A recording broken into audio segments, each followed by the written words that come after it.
how human composting could reduce death's carbon footprint. Let me read that again. How human composting could reduce death's carbon footprint. Life, but greener. The climate is changing, so are we.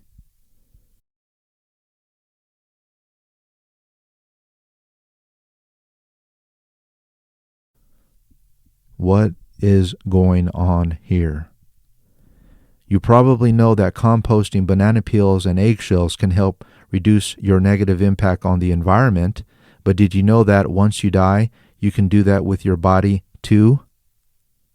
I don't know if I should go on to read this article. This is like something that you would find in a type of horror movie. You know, one of those movies where they capture a bunch of people and they put them into a building and they have them do all these weird things to get out of the building.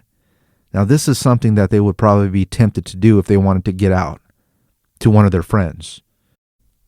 Human composting, also known as natural organic reduction or the reduction of human remains, is the practice of placing the dead body in a reusable vessel with biodegradable materials that foster the transformation into nutrient-dense soil that can be returned to loved ones or donated to conservation land. Lord Jesus. The notion of going green, even in death, might sound far-fetched, but California, come on. Can you believe that's California? It has to be California. But California has become the latest state to sign a human composting bill into law, set to go into effect in 2027. Advocates of human composting hope it can help slow the climate crisis driven by burning fossil fuels that produce planet-warming greenhouse gas emissions such as carbon dioxide and methane. This is nuts. Most funeral practices come with an environmental cost. For example, some of the materials used to build caskets don't biodegrade. Imported stone for tombstones adds to shipping emissions, and cremations create air pollution. In fact, it's estimated that cremations release 1.74 billion pounds of CO2 in the US alone each year. But around the world, there's a growing movement to make funeral practices more sustainable. We just wanted to be able to provide an opportunity for people to choose to be buried in a way that was helpful to the planet, as opposed to damaging. It was called green burials or natural burials or woodland burials. But when we first started woodland burial, it was regarded as being very wacky. And I think that time has now moved on. Many people are now choosing woodland burial just because they want to be friendly to the planet. So what we're trying to do is make sure that anything that we bring in here is not going to impact adversely on the environment. So you'll see the monuments, they're made of wood. We don't have stones, we don't import granite. The coffins themselves, they'll be made of biodegradable materials. You'll have wood or wicker or willow. The bodies themselves won't be embalmed, so we're not introducing any of those nasty chemicals. Many funeral practices are marketed as environmentally friendly, from human composting to biodegradable urns that break down once they're buried.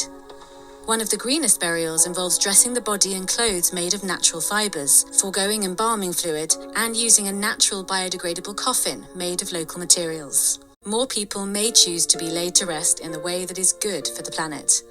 In the US, a 2019 survey found that more than half of respondents were interested in exploring the options for a green burial.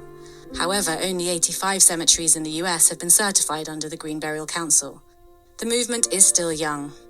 If we could have woodland burial grounds creeping out across our country and people being able to choose to be buried in a place where there are trees planted and nature flourishes, I think we could do an immense amount of good in terms of returning woodland to our country.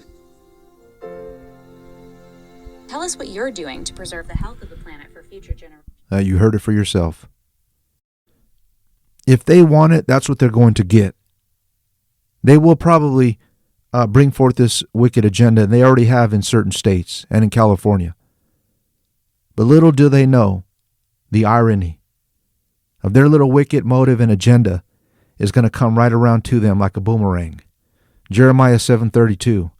Therefore, behold, the days come, saith the Lord, that it shall be no more called Topheth, nor the valley of the son of Hinnon, but the valley of slaughter, for they shall bury in Topheth till there be no place.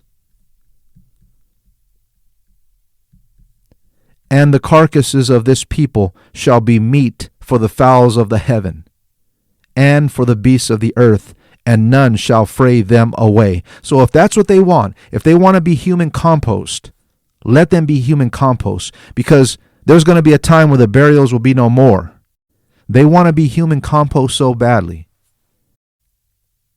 that they will be human compost. In-depth reporting tonight on a topic we've been keeping an eye on. And this one comes from California, which as of now will allow a new eco-friendly burial method called human composting, starting in 2027. The bill was just signed into law by Governor Gavin Newsom over the weekend, and it is a process, human composting, where your deceased loved one is turned into healthy soil. Companies that offer this say every person who chooses this option over more traditional methods like burial or cremation will save 1 metric ton of carbon from entering the environment. It can cost around $5,000 to $7,000. That's a little less expensive than a casket funeral, but it's more expensive than cremation. California is not the first state to be doing this. Washington, Colorado, Oregon, and Vermont now allow human composting. NBC's Kristen Dahlgren has a closer look. Trina Ballard Southern lost her mother, Leanne, just 1 month ago. She was modest and warm, thoughtful and practical. One silver lining during this difficult time was their certainty around the funeral. This is exactly who she was and what she would have chosen. They decided on what's called terramation, also known as human composting. Instead of the traditional burial, the human body is composted and turned into soil, which is then given back to the family for future use. There is something in us that wants to return to the earth. Micah Truman is the founder of a Seattle-based funeral home called Return Home, one of a few places in the U.S. offering this option. The process involves organic material and oxygen. The bottom of a specially designed vessel is lined with sawdust, alfalfa, and straw. Then the body is placed inside, dressed with a compostable gown. The vessel is then filled to the top with more organic material and sealed. The oxygen flows through the vessel and takes the body up to temperature. And in 30 days, the body completely transforms into soil. Recompose, another Seattle-based funeral home, integrates families however they choose. Maybe you want to say prayers, sing a song, anoint your person. That's what this room is for. And ceremonies can be personalized for all religions and belief systems. At the end of the process, families are given the remaining soil. Cremation, according to Environmental Advocates New York, uses about 28 gallons of fuel and releases 540 pounds of carbon, uses about 28 sphere per body. Terramation takes about 90% less energy to complete.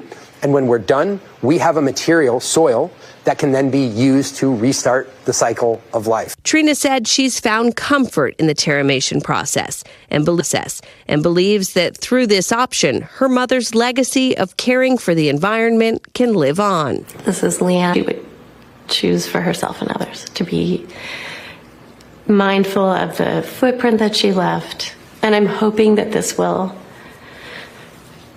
be more widely practiced, that people will see that it's a really beautiful option with a lovely result at the end. That's my hope.